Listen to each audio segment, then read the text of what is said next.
Assalamualaikum warahmatullahi wabarakatuh. Perkenalkan, nama saya Rahman Rautra. Saya dari Universitas Siliwangi. Di sini saya akan mempresentasikan hasil dari ringkasan saya mengenai vitamin, air, dan juga mineral.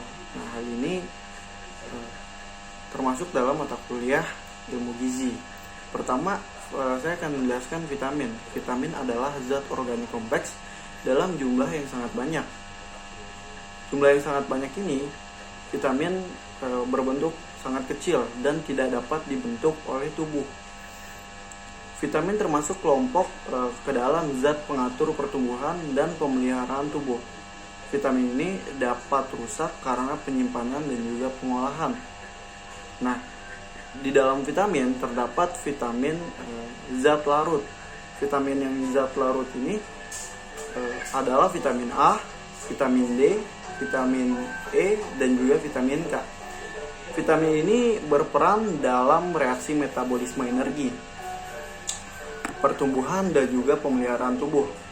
Di dalam vitamin terdapat koenzim atau sebagian dari enzim. Nah, sebagian besar koenzim ini terdapat dalam bentuk apoenzim. Dalam apoenzim ini yaitu vitamin yang terikat dengan protein. Nah, tadi kita bahas vitamin itu bisa rusak. Bisa rusak juga karena hasil panen, penyembelihan, penyimpanan, dan pemrosesan dan pemasakan.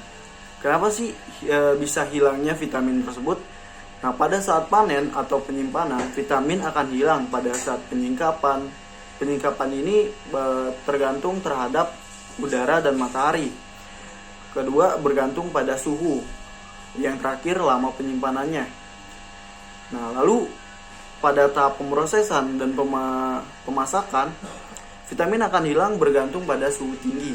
Pada saat masak, itu bisa dicegah dengan suhu rendah. Jadi tidak boleh dengan masak dengan suhu tinggi.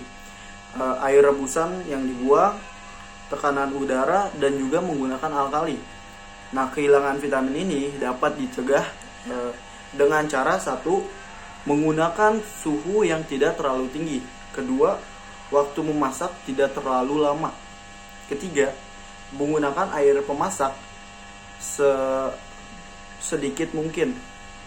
Yang keempat, menggunakan pisau tajam agar pemotongan tidak terlalu halus. Kelima, panci memasak ditutup. Keenam, tidak menggunakan alkali. Ketujuh, menggunakan sisa rebusan air. Nah, kita akan masuk ke dalam air. Air atau cairan tubuh berkaitan erat dengan mineral. Semua proses kehidupan berlangsung di dalam cairan tubuh yang mengandung mineral.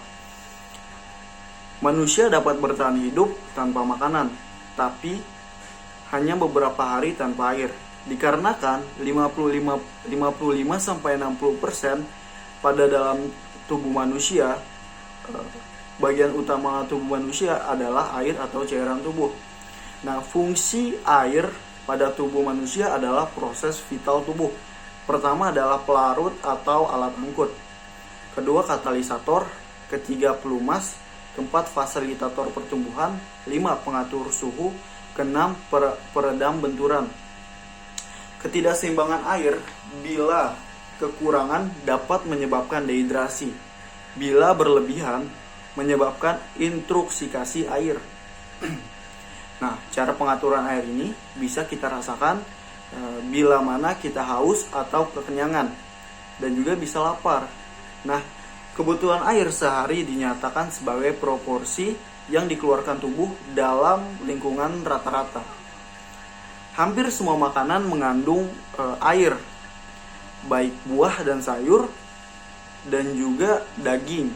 Nah, buah dan sayur ini mengandung 95% air.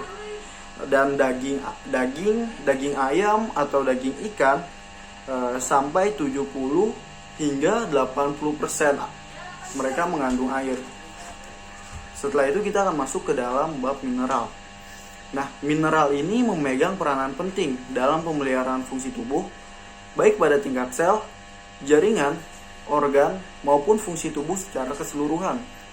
Mineral terbagi dua, yaitu mineral makro dan juga mineral mikro. Nah, sumber baik mineral adalah makanan hewani, kecuali magnesium.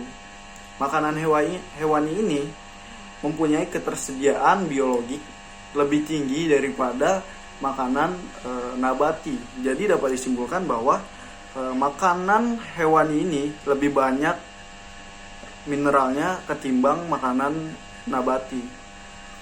Sekian dari penjelasan saya. Bila ada salah kata, mohon maaf. Assalamualaikum warahmatullahi wabarakatuh.